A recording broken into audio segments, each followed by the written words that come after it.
Hello guys, I'm Lexi. My story will come with a trigger warning because it does contain mentions of physical violence. Yes, I think by now you can guess that I had been physically assaulted by someone. Let me tell you right now that it was my ex-husband, Jared. We married for love, but nothing could have prepared me for how badly my life would change after marriage. Starting out, Jared wasn't a bad partner. No, he was a very loving and caring boyfriend, but I don't know, guys. Maybe I'm not someone who judges people correctly. It's just that I didn't have a lot of friends growing up. My life has never been easy. I lost my parents when I was a young teen. After their passing, my grandparents on my mom's side took me in. My dad was an orphan, so he didn't have anyone in his family, so I mostly grew up with my grandparents since I was 12. After losing my parents, I was in a very dark place. It was my grandpa and my grandma Rachel who got me out of that mess. We had a very loving relationship, and I considered them my second set of parents.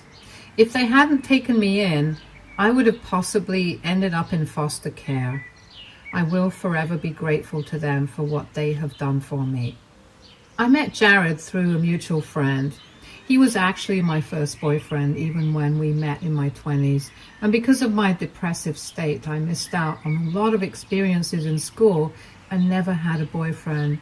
So Jared was the first boyfriend I had. Maybe that's why I always ended up missing the red flags in our relationship. He had always appeared to be such a loving and caring soul that I couldn't help but fall in love. We got married and moved into a house that my grandparents had gifted me before my marriage. I worked freelance and had a good trust fund set up by my grandparents. Meanwhile, Rachel was a social worker and didn't make much money, but my income was more than enough for us to live happily without debt. 2 years went by, and slowly my marriage started to show cracks. Rachel had become very stubborn and would often lash out at me very cruelly. He had a short temper and didn't tolerate it when I argued with him. My poor mental state and his excellent gaslighting ways made me think that maybe I was the problem, so I took all of his mental abuse and didn't say a word. I loved that man and didn't want to lose him. But everything changed for the worse when my grandma suffered a major stroke. She was completely paralyzed from the waist down and needed a wheelchair. Grandpa had already passed by then, so there was no one to take care of her, so I went to her and said, "Why don't you move in with me, Grandma?" "Are you sure that's a good idea, dear? I don't want to be a problem for you." "You won't be a problem for me, Grandma. How can you even think that?" "My dear granddaughter, I'm disabled now, and I know it will only get worse. I don't want to be a burden on you. I have the money to put myself in a care home. I think that would be the better option." "Oh, no, no, no. You will not be in a care home as long as I am alive. You are the reason I didn't end up in foster care. You took care of me, and now it's time for me to take care of you." My grandma had tears in her eyes when I said that. She actually kissed the top of my head since I was crouching down to meet her eyes. I felt like a little girl again who found comfort in her grandma's arms even in the darkest days of her life. I felt that even then, probably because I was tired of all the trouble I had at home. My grandma always had a weird way of knowing what was going on in my life. She surprised me by saying, "You have a very loving and caring heart, you know, but I don't think your husband will appreciate it." "What do you mean, Grandma?" "I know you love that man, but he has always been a fool, Lexi. I tried to warn you, but you didn't listen anyway. I know things have been tough at home. Do you think bringing me into the mix would be a good idea? I might set off your husband and cause more trouble for you." "I will handle him, Grandma. I'm sure he won't be so heartless with me. The house is mine after all, and it's not like you will rely on his money. I will manage him, don't worry." It was true that Grandma was always weary of my husband. My grandfather had even gone to the extent of saying that he hated my husband. At first, I had no idea why they felt that way. I was a blind fool, so I couldn't see what they saw. When I got engaged to Jared, they tried to make me think again, but I was adamant about marrying him. My grandparents were never rude or disrespectful towards Jared. Everything they told me was said in private. However, they did insist on us signing a prenup before marriage. That's what ticked off my husband and made him start to dislike my grandparents. Since there was a big imbalance between Jared and my fiancé, my grandparents insisted on a prenup. After a lot of fighting, Jared had signed the prenup.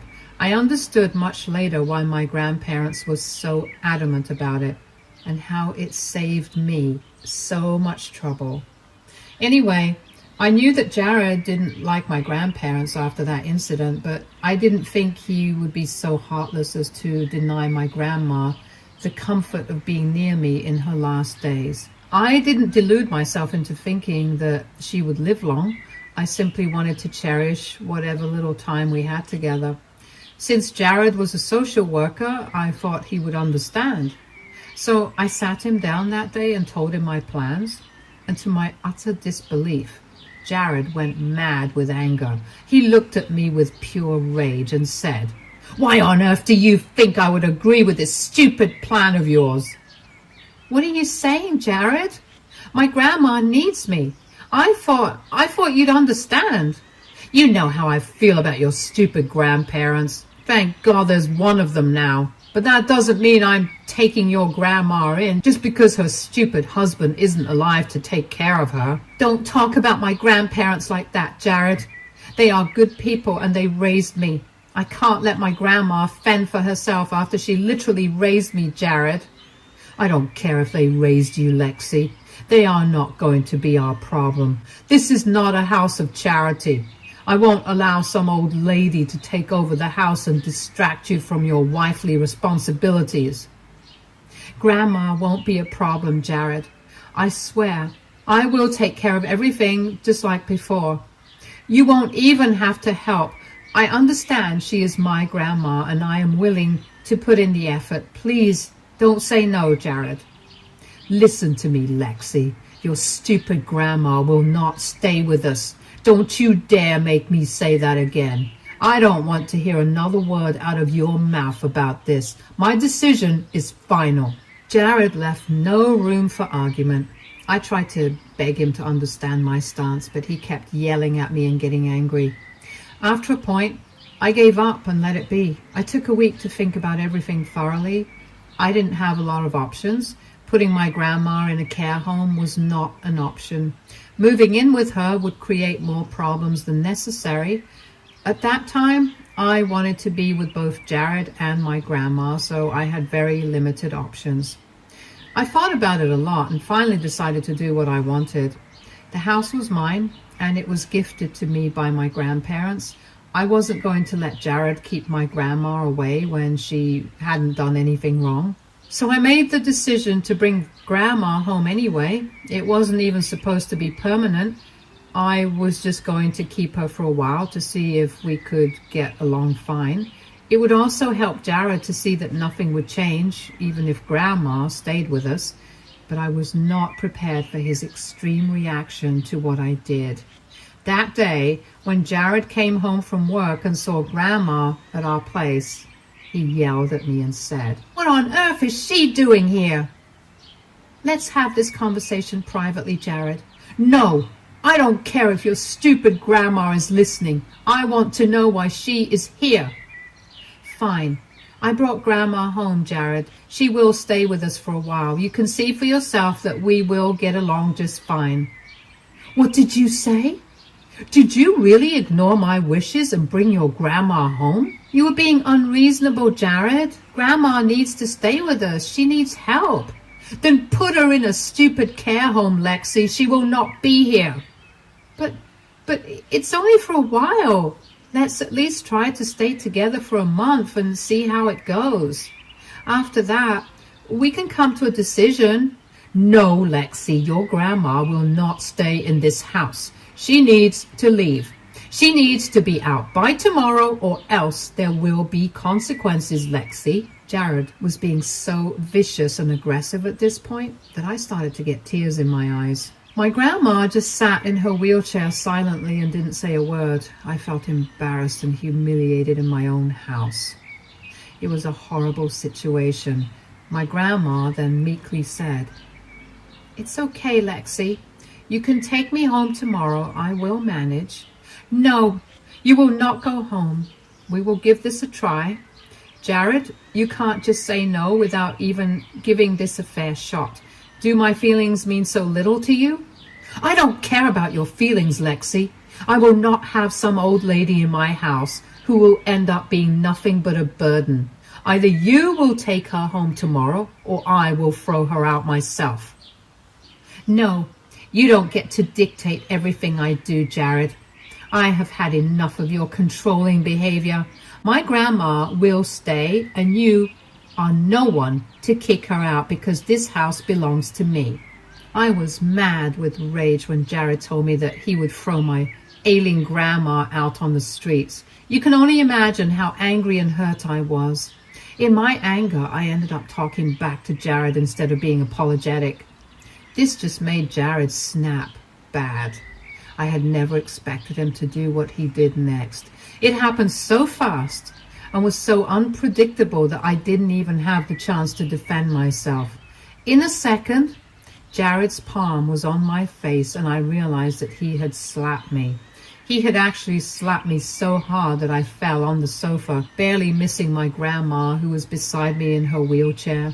At that moment, Grandma shrieked and I cried out in pain. I looked at Jared in disbelief and saw that he was stunned by his own actions. I guess at that moment he realized that he had messed up. I said in a shaking voice, "Did you just hit me, Jared? Did you lay your hands on me?" I wasn't thinking." "Shut up, Jared. How dare you put your hands on my granddaughter?" "I'm sorry, Lexi. You made me do this." "Leave, Jared. Just leave my house right now." "What? You can't kick me out, Lexi." "I will call the cops on you, Jared. Leave before I do that and get you arrested." Jared panicked and left as soon as he could. When he was gone, I broke down in tears. I was sobbing and wailing my heart out because I hadn't expected the love of my life to lay his hands on me. Like always, my grandma was my rock and comforted me to the best of her abilities while I poured my heart out through my tears. After hours of crying over that cruel man, my grandma said, "I always had a bad feeling about Jared, but even I am surprised at what he did, Lexi." "How could he do this to me, Grandma? I thought he loved me." "Listen to me, Lexi. That man is a monster and you don't deserve this. What he did was horrible. You need to do something about this, Lexi. You can't let him get away with it. Please don't tell me you plan to stay with him even after he hits you." "No, there's no way I'll stay with someone who puts his hands on me. And you are right, Grandma. I can't let him get away with this." "Good. Then you need to do something, Lexi. You need to take a stand and go to the cops.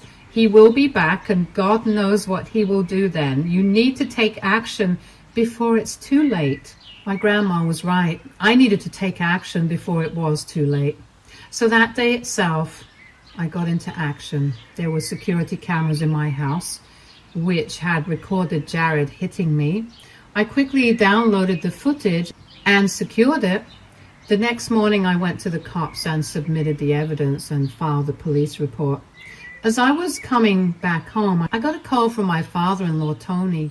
He told me that he needed to talk to me and that he would bring Jared along with him as well. I was a little relieved because I knew Jared wouldn't dare to hurt me in front of his father. But I knew that Jared's father wasn't a good man either. He was the one who raised Jared in a way that he never had to take responsibility for his bad actions. His dad always helped him cover up his misdeeds, no matter how small they were. I knew that they were coming to negotiate and talk it out, but I had other plans up my sleeve. Tony and Jared came home after I was back from the police station. Jared refused to look me in the eye while Tony looked nervous. He was trying hard to appear calm and collected, but it was all a facade. After making some awkward small talk, Tony said, "I know what my son did, Lexi. I'm very sorry on his behalf. Trust me, he has been very remorseful about this." "I don't think being remorseful will help him now, Tony. What he did is wrong, and I am well within my rights to go to the cops." "Let's just move past this now, Lexi. I get it that you are hurt and my son has acted inappropriately towards you. I think you deserve some compensation for what happened. I am willing to contribute to that." "What are you talking about, Tony?" "How about this, Lexi? I can give you $500,000 to make it up to you." "Excuse me, Tony? What did you just say?" "I know it's a lot of money, but I can come up with the amount. I have some assets that I can sell to come up with the money. It won't be a big problem." "Are you seriously offering me a bribe to stay silent, Tony?" "Think about it, Lexi. You don't need to go through all that hassle of reporting Jared. You don't have any proof anyway, so just take the money and work on moving past this. You can use the money for therapy, shopping, literally anything you want. It will be solely yours. Jared won't touch it. I think this is an amazing offer for you, Lexi. You should take it." I stared at Tony and Jared in utter disbelief. Grandma, too, looked shell-shocked and didn't know what to say. My husband thought it would be a good idea to get his father involved in his problems. My father-in-law had the audacity to offer me a bribe to forget everything and not report Jared to the cops. They were both under the assumption that I couldn't prove Jared's abuse to the cops. Let's not forget that I still had a very red and angry-looking mark on my face that was basically Jared's handprint. And they forgot that I had security cameras in my house. Tony and Jared thought that they could outsmart me and try to sweep everything under the rug, but they had no idea how useless their plan was. I was about to show them the reality of their situation. I smirked at them and said, "Well done, Tony. Now, I can see how Jared turned out to be such a horrible man. I wish I had understood this sooner. You two are made of the same stuff after all." "There's no reason to be so cheeky, Lexi. My dad's only trying to help. He actually made you a good offer." "Should I act impressed and grateful for that, Jared? I'm not a gold digger who is after your money. No amount of money can compensate for what you did, Jared. Besides, your offer is useless anyway, Tony." "What do you mean my offer's useless?" "I guess none of you remember that I have security cameras in the house. You know that they record everything, right?" You have a video recording of what happened?" "Yes, Jared. And guess what? I have already sent the recording to the cops. His family, his friends, and Jared's boss. The damage is done, guys. Looks like Jared will be losing his job and going to jail as well." The look on Tony and Jared's face was absolutely priceless. My husband was literally shaking when he realized that I had sent proof of Jared's physical abuse to his boss. My husband was now in deep trouble. He had no idea what he had gotten himself into. Jared had recruited his father to shut me up with money. But I am not some gold digger who could be shooed away with a check. No, I'm a woman who would absolutely fight for the right thing and punish anyone who would dare to abuse me. For years, I held my tongue because I didn't want Jared to be in trouble. I loved that man with my entire being and never thought he would end up turning into such a monster. I was okay with dealing with his mood swings and stubborn personality, but what he did to me crossed a major line. Now, I wasn't going to be quiet and let bygones be bygones. I was going to show Jared that he had messed with the wrong person. Tony gulped loudly and looked at his son with weary eyes. Jared was visibly panicking when he thought of the repercussions that he would be facing soon. He was looking around like a crazed man, wringing his hands as well. After a while, he mustered up the courage to say, Did you send the footage to my boss?" "Yes, I sent it to your boss and the cops. Actually, you should know that I privately sent it to everyone so that they know what an awful man you are." "How could you do this to me, Lexi?" "Why did I do this? You didn't think twice before hitting me, Jared. What makes you think I would care about your feelings now? I'll end up losing my job and possibly going to jail." "I would be glad to see that happen, Jared. I want you to lose your job and go to jail." "How can you say that, Lexi? I am your husband. How can you send your husband to jail? How could you destroy your husband's reputation?" When Jared said that, he was almost in tears. I guess he was trying to manipulate me again with his tears and words. I was really surprised to know that Jared was thinking he would still have the privilege of being my husband.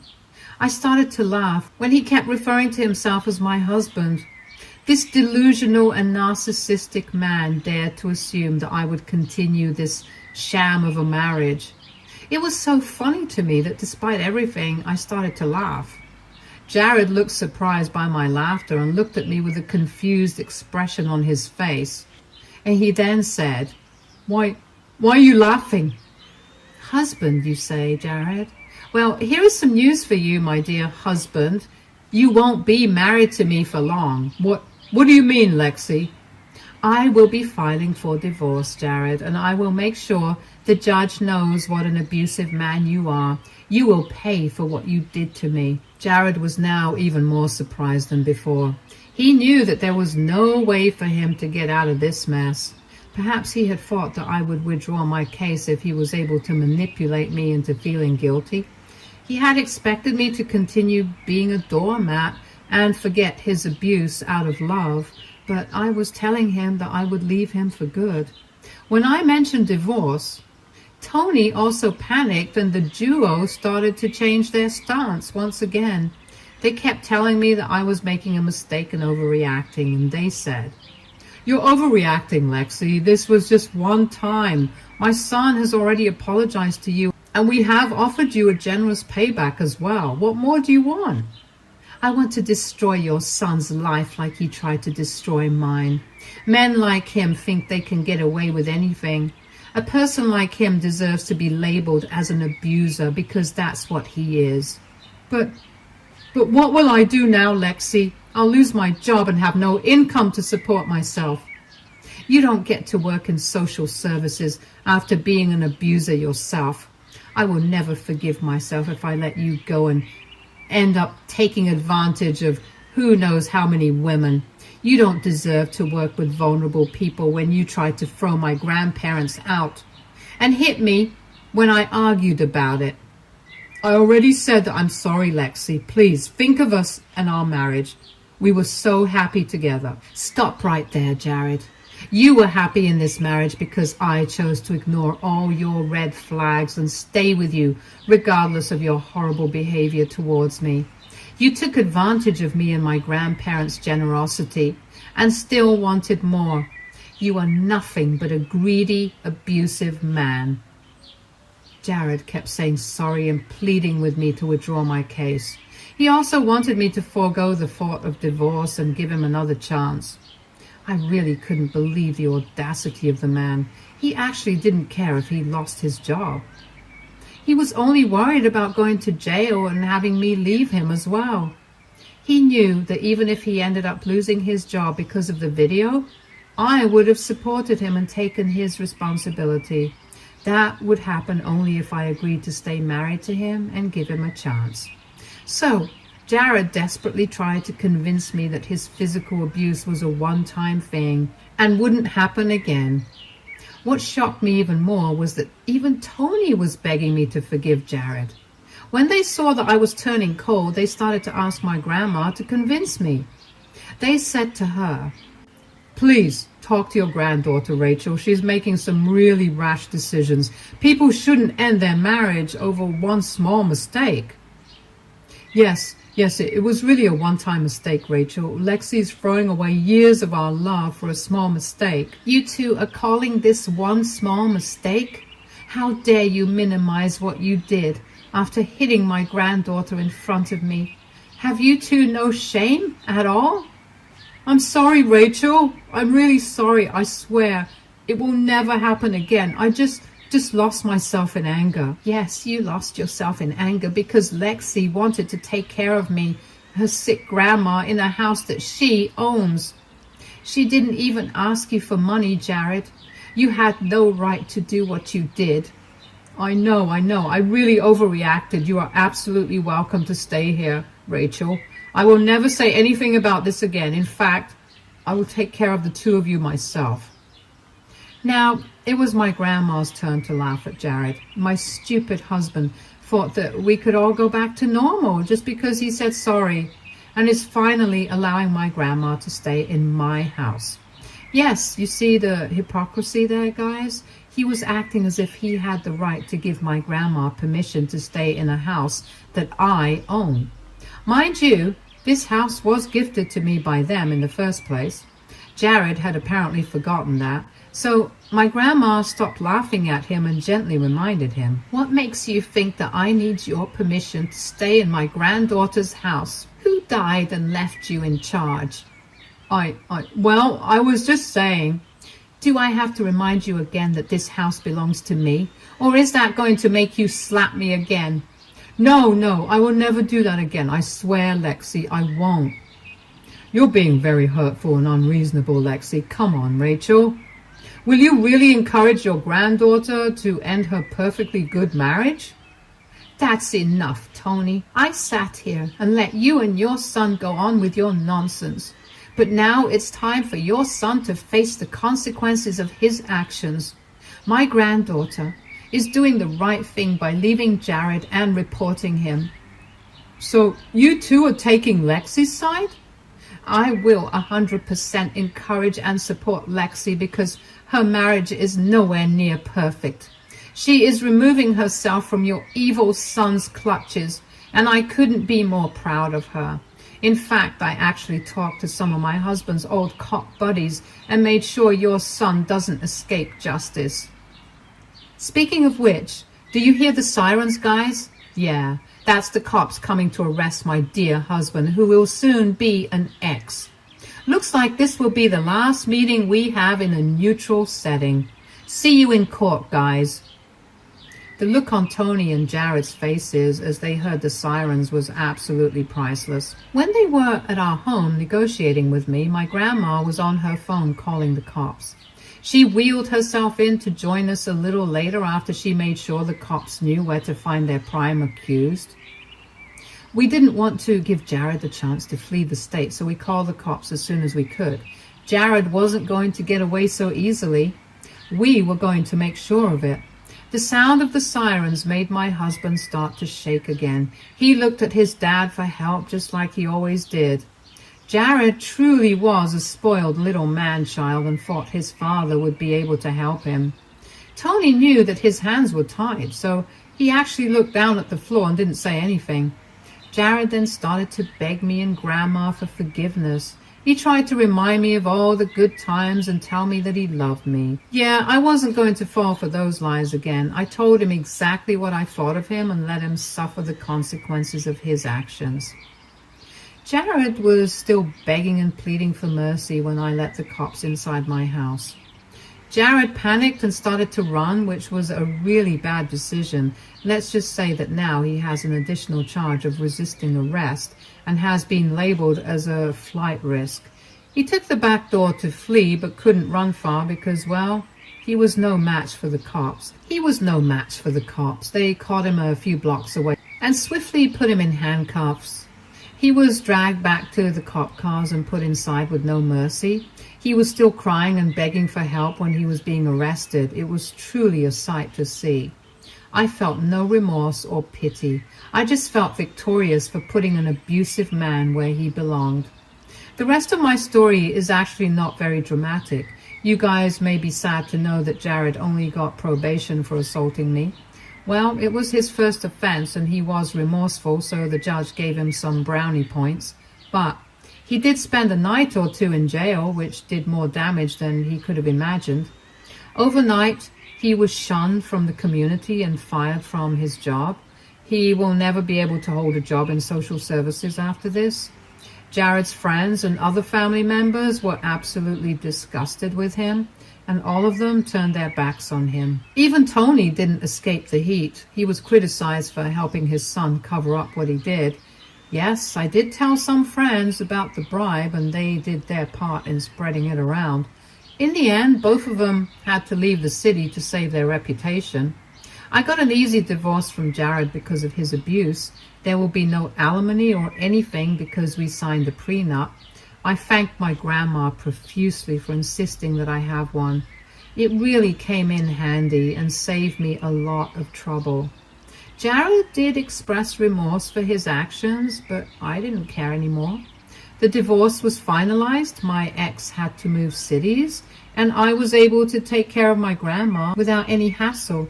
Unfortunately, Grandma isn't doing very well right now, so I'm doing my best to help her and make a lot of good memories so that we can enjoy our last days together as a family.